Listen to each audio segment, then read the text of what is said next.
في عمري سمعت أبويا وأمي بيصلوا عليه، اللهم صل عليه.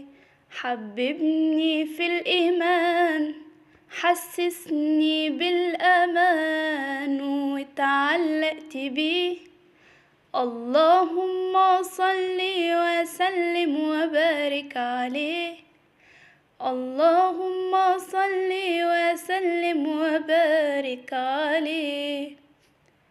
نفسي أشوفك في المنام يا رسول الله، وابكي على كتفك وانام يا حبيب الله، وانول شرف لقى صحبتك وخطف صفوف أمتك، واتحامى فيك محمد